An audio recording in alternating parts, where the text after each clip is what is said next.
सी TET math, C TET की परीक्षा में पूछे गए प्रश्न, इसी तरह के प्रश्न हर साल सी टेट की परीक्षा में पूछे जाते हैं। इसलिए सी टेट मैथ के लिए यह बहुत ही महत्वपूर्ण प्रश्न है। आप इसका सलूशन बहुत ध्यान से देखिए। हर साल इसी तरह के प्रश्न पूछे जाते हैं और आगे भी इसी तरह के प्रश्न सी टेट की परीक्षाओं में पूछे जाएंगे। क्वेश्चन नंबर 1 दिया है 3/8 की पावर -2 गुणे -4/5 की घात -3 का व्युत्क्रम है। इसका सलूशन देखते हैं।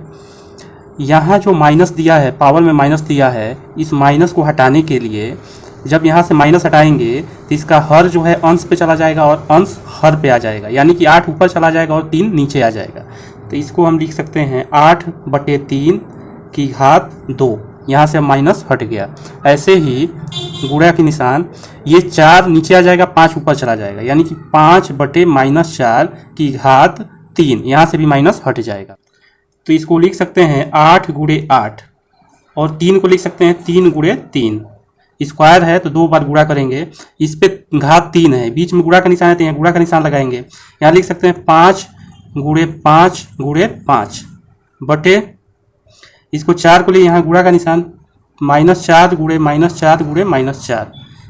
इन सब का आपस में गुणा करेंगे तो 8×8 64 हो जाएगा।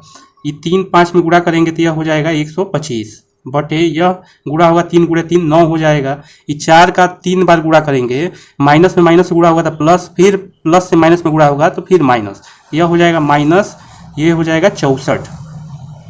जब ये 64 से भाग देंगे इसमें तो यह हो जाएगा -1 बार कटेगा, तो यहाँ से हो जाएगा 125 और 9 में -1 से गुणा होगा -9 है का व्युत्क्रम। तो इसका व्युत्क्रम हम निकाल देंगे। इसका व्युत्क्रम हो जाएगा, व्युत्क्रम बराबर ये -9 ऊपर चला जाएगा, 125 नीचे आ जाएगा। व्युत्क्रम अर्थात उल्टा, अर्थात यह हो जाएगा -9/125। यही हो जाएगा आंसर। तो यह -9/125, यह देखते हैं ऑप्शन सी में दिया है -9/125, अतः ऑप्शन सी सही होगा। क्वेश्चन नंबर 2 दिया है निम्न में से कौन सी संख्या -5/6 तथा 7/8 के बीच में नहीं है।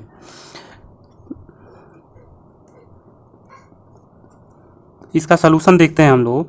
जैसे संख्या रेखा है तो संख्या रेखा में बीच में शून्य होता है, इसके बाद प्लस वाली संख्या होती है, जैसे यहाँ +1 हो गया, यहाँ 2 हो गया, 3 हो गया, 4 हो गया, 5 हो गया, 6, ऐसे ही चलते चला जाता है। और यहाँ शून्य के बाद होता है -1, यहाँ -2, -3, -4, ऐसे ही डॉट डॉट यह चलता चला जाता है। तो अब यह संख्या और ये संख्या इन निकालें दोनों हर का, तो इसका एलसीएम आएगा 24, इसलिए कि 6 के पहाड़े में भी 24 आता है और 8 के पहाड़े में भी 24 आता है। तो इन दोनों का अब हर हम 24 में परिवर्तित कर लेंगे। हमें इन दोनों का हर एक बराबर करना है, तभी हम तुलना कर पाएंगे। तो जैसे ये -5/6 दिया है और ये दिया है 7/8, अगर इसमें हम 4 से गुणा करते हैं तो यह 24 हो जाएगा। तो 4 से हमें अंश में भी गुणा करना पड़ेगा, जिससे मान में कोई परिवर्तन न हो। ये नीचे वाले में 8 में 3 से गुणा करेंगे तो 24 होगा, तो हमें 3 से ऊपर में भी गुणा करना पड़ेगा। तो ये गुणा करेंगे तो हो जाएगा -20/24 और यह हो जाएगा 21/24। अब ये दोनों संख्याएं कहाँ होंगी, मान लीजिए कि ये होगा माइनस, यहाँ होगा, मान लेते हैं -20/24 यहाँ होगा, और ये होगा -21/24 यहाँ होगा। ठीक है, तो ये दो संख्याओं के बीच में बारी बारी से हम सबको चेक करेंगे कि कौन इन दोनों संख्या के बीच में नहीं है। तो पहले ऑप्शन ए लेते हैं। ऑप्शन ए लेंगे तो ये दिया -11/12, तो इसका भी हर हम 24 के बराबर कर लेंगे, जिससे तुलना हो सके। तो इसका हर के लिए 2 से गुणा करेंगे, इसमें भी 2 से, तो यह हो जाएगा -22/24। अब देखिए -22/24, ये 1 2 3 4 ऐसे आ रहा है, तो यहाँ 20 है तो यहाँ 21 आएगा, फिर यहाँ 22 आएगा, मतलब कि -22/24 यहाँ आएगा, बीच में यहाँ -21/24 आएगा। तो यह संख्या जो है इन दोनों संख्याओं के बीच में नहीं है, तो अतः हमारा ऑप्शन सही होगा ए ही हमारा आंसर होगा। आइए हम ऑप्शन बी को भी एक चेक करके दिखा देते हैं। जैसे 5/6 दिया है, 5/6 दिया है, इसको ये 6 में 4 से गुणा करेंगे तो 24 होगा, तो 5 में भी 4 से गुणा करना पड़ेगा, तो 5 के 20 हो जाएगा, 20/24। अब ये 20/24, तो यहाँ देखिए 1 2 3 4 5, तो यहाँ जो है 21 है, 6 के पहले 5 पड़ा, 5 के पहले 4, तो ऐसे ही 20 21 के पहले क्या पड़ेगा, 20 पड़ेगा, मतलब यानी कि यहाँ 20/24। यह क्या हो रहा है, इन दोनों संख्याओं के बीच में है।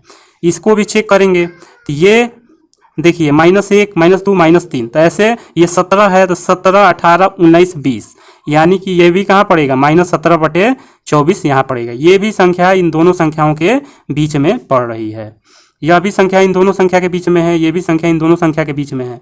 इसको चेक कर लेते हैं, -3/4, ये ऑप्शन डी है। इसमें भी गुणा करेंगे हम, 6 से गुणा करेंगे, ऊपर भी 6 से, तो ये -18 हो जाएगा, ये 24 हो जाएगा। अब देखिए 17 के बाद क्या होता है, 18 पड़ता है, तो यहाँ होगा -18/24। तो यह भी संख्या क्या है, इन दोनों संख्याओं के बीच में पड़ रही है। अतः हमारा ऑप्शन सही होगा ए जो है इन दोनों संख्याओं के बीच में नहीं है, यही प्रश्न में पूछा था। अगला प्रश्न दिया है, जब x बराबर 1/9 और y बराबर -3/4 है तो व्यंजन 81x² + 16y² - 72xy का मान है।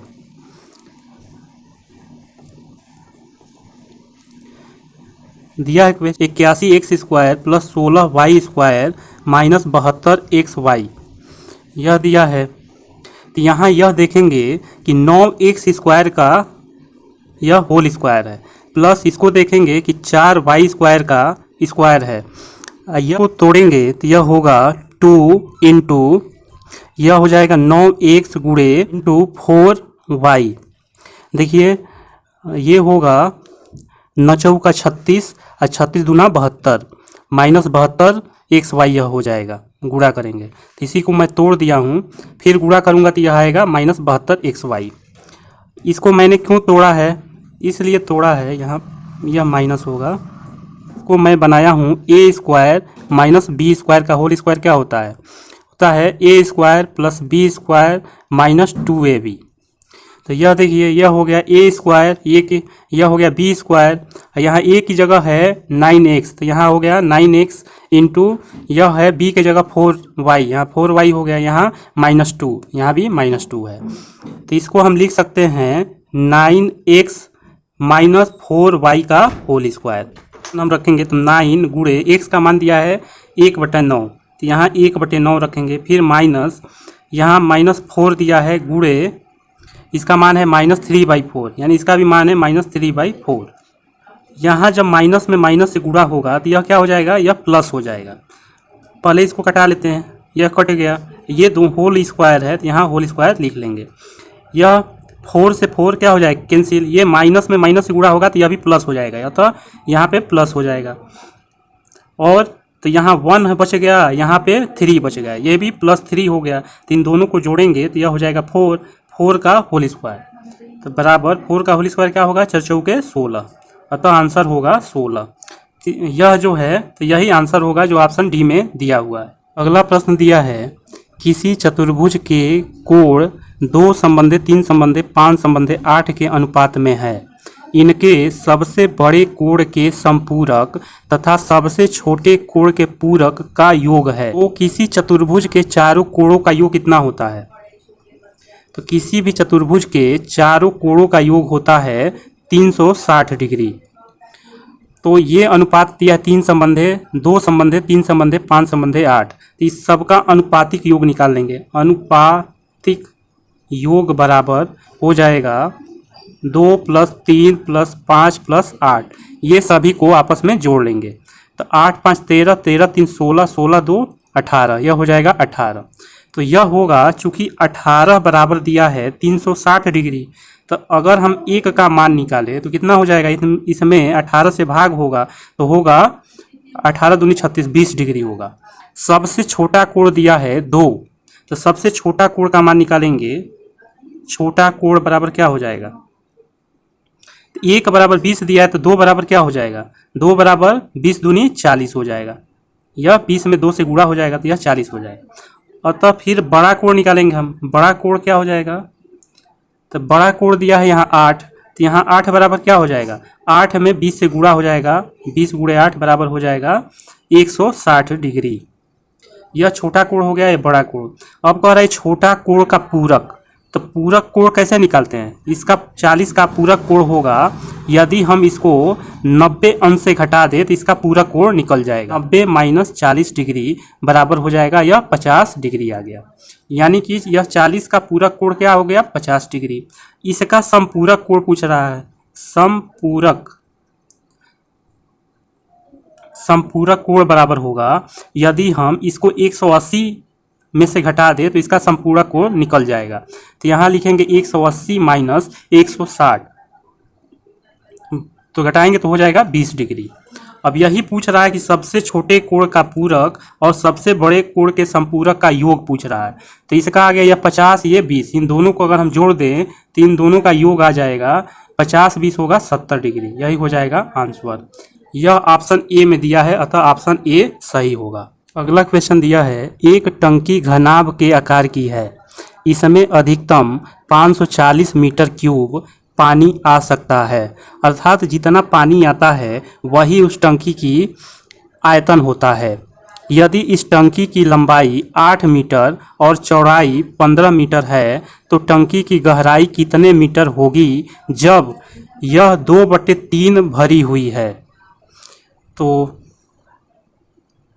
इसका सलूशन देखते हैं। तो यहाँ आयतन दे दिया, इसका टंकी का आयतन दे दिया 540 मीटर क्यूब। इसका आयतन का फार्मूला होता है लंबाई गुणे चौड़ाई गुणे ऊंचाई। इसका आयतन बराबर होता है लंबाई गुणे चौड़ाई गुणे ऊंचाई। तो लंबाई गुणे चौड़ाई गुणे ऊंचाई बराबर इतना हो गया, तो बराबर 540 हो गया। इसमें बोल रहा है कि लंबाई 8 मीटर चौड़ाई 15 मीटर है, तो ऊंचाई पूछ रहा है। तो यहाँ से ऊंचाई बराबर क्या होगा? यहाँ यह दोनों गुणा है तो इधर जाएंगे तो भाग हो जाएंगे, यानी कि 540 एल बटे बी हो जाएगा। तो यहाँ एल लंबाई का मान हम 8 रख देते हैं और बी का मान रख देंगे 15। अब इसको कटाएंगे तो यह 4 से कट जाएगा 2 बार में, और यह 4 से कटेगा, 4 एकम 4, फिर 4 आई 12, 4 5 20, 135 बार में, फिर 15 9 135, यानी यह आ गया एच बराबर यहाँ हो जाएगा 9, यहाँ 2 बचा है, 9/2 मीटर हो गया। अब यह कह रहा है प्रश्न में यदि 2/3 भरी हुई हो तब गहराई पूछ रहा है। यदि कुल गहराई पूछता तो पूरे टंकी की गहराई होगा 9/2, लेकिन यह पूछ रहा है इसमें पानी की गहराई कितने मीटर होगी जब यह 2/3 भरी हुई है। यानी टंकी जब 2/3 भरी हुई होगी तब कितनी गहराई होगी, तो अतः इसमें 9/2 2/3 से गुणा कर देंगे इसमें। तो ये 3 से 3 बार में कट जाएगा और 2 से 2 कैंसिल हो जाएगा, यानी बचा यह 3, तो अतः हो जाएगा यह 3 मीटर। यही हो जाएगा आंसर। यहाँ देखेंगे यह ऑप्शन ए में दिया है, अतः ऑप्शन ए सही होगा।